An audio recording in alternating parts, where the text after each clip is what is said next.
wonderful day to tell a story. And I was teasing Mallory that the last thing you want to do with a middle-aged woman is put her in front of a hot fire. I'll do my best to maintain my cool.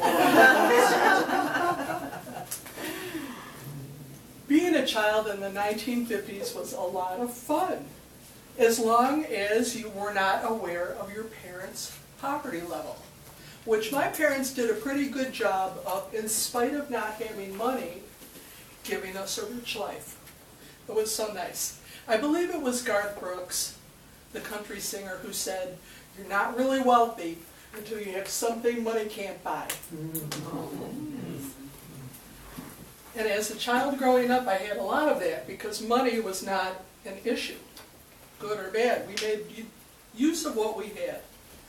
My parents at one point had moved into a new tract home in a suburb of Buffalo, New York, and it was so nice for them to have a brand new home. Of course, my grandparents also moved in with us. And I still wonder to this day, how did 5 people survive with 1 bathroom? How could we do that? How could we? It seemed like whenever somebody was in there, somebody else had to get in there. And my poor mother often complained that she never had a peaceful moment in that bathroom ever once in her life. Somebody was knocking on the door. Of course, I don't have children, and at home that problem for me comes down to my pets wanting to be in there with me. I don't think I've been to the bathroom alone in 40 years. It is what it is. Mom and Dad, in their little narrow kitchen, had a table probably not much bigger than this one, which was state-of-the-art back then. Formica, metal rim, and 6 matching chairs with their vinyl seats and vinyl backs. And were we cool or what? And the chairs and table were in our narrow kitchen, pushed up against the wall, until company showed up, and then we'd slide them out, and everybody would sit around Mom's kitchen table. Our lives were lived at that kitchen table. Come back with me to the 1950s and 1960s.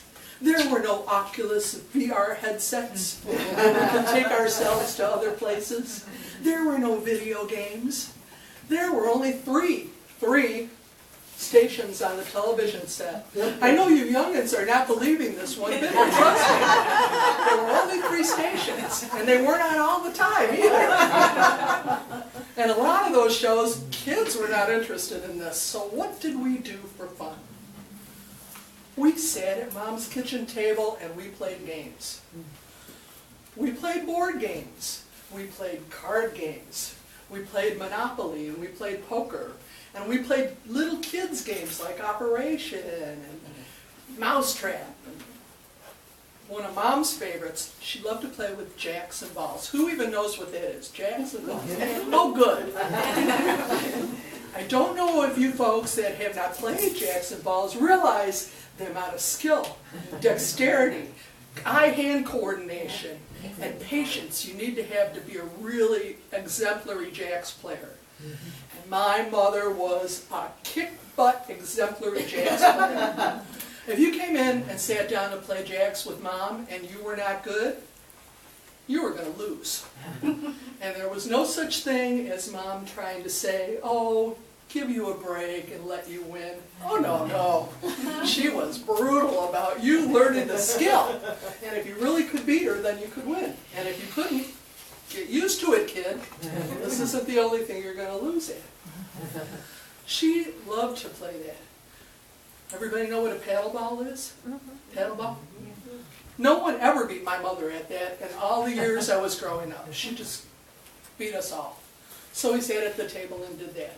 And when it got a little boring and we turned to bigger, more interesting games like 5-card stud poker, my mother would get out the big jar of pennies and give us all 100 pennies, which she would soon take back because she'd kick our butts. She was really good at that. Even more, though, than the games we played and the conversations we had were, we had a chance on a very casual basis for Mom to impart wisdom to us over all the conversations we had at the dinner table, where we got to learn extremely intimately what my mother thought and why. And that was great when we were little kids and became extremely valuable when we got to be teenage girls and started to like boys. What adults want to talk to teenage girls about boys? No one. But my mother was really good at that because she would remind us of important things. If you are making out with Bobby in the back room and he goes to school and tells all the other boys, how are you going to handle that? How are you going to feel about yourself? And she would always say, don't take your beauty to a poor market. Hold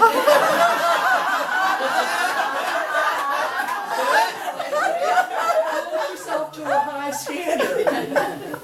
Make somebody worthy of you. And she had a little song she would sing. And I'm not going to sing the whole thing or I'll clear the room. But in general, it was, you're only a girl that men forget. Just a toy to enjoy for a while. She thought maybe you should think about that. Have a little self-esteem about these things. It was interesting because it was the 60s when we were getting into this phase of our lives. 1960s, where my generation had birth control for the first time. We could take the pill and we didn't have the pregnancy worry that all the generations before us had.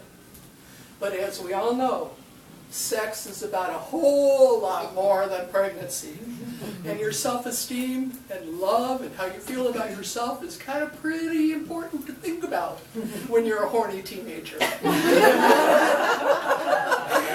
Over that a little bit, and Mom was great about making a safe place, not only for our family to talk about anything, but for my friends and the other kids in the neighborhood to come to her and ask their questions and get some good adult advice without the horrors of having to tell their own parents that they were interested in these subjects.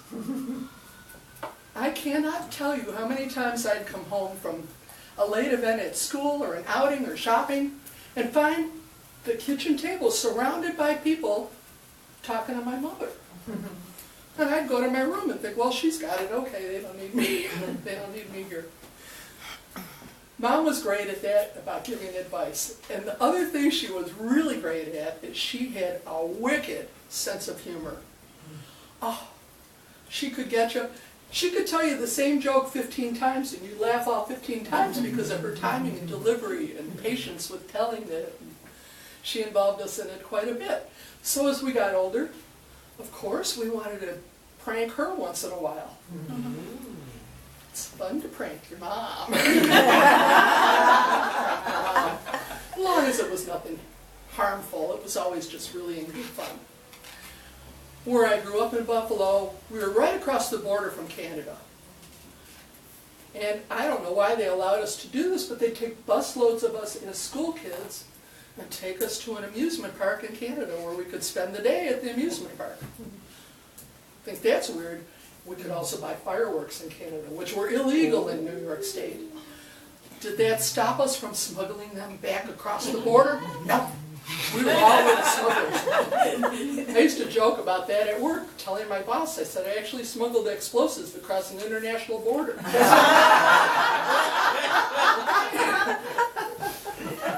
Well, we were kids, what did we know?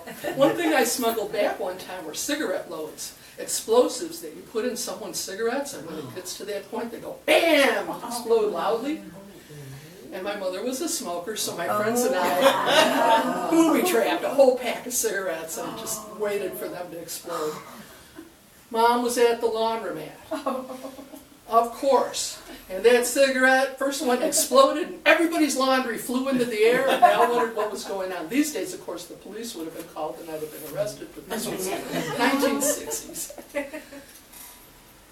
Later, when my mom passed away, we found that exploded cigarette in an envelope with a story in her beautiful script written on the outside, talking about how my friend Sandy and I had booby-trapped her, and that my little sister had nothing to do with it. Leave it to Mom. But she was always a great one to gather us around and love us and give us good advice. She sang every day. Often it was little songs she made up. She prayed every day.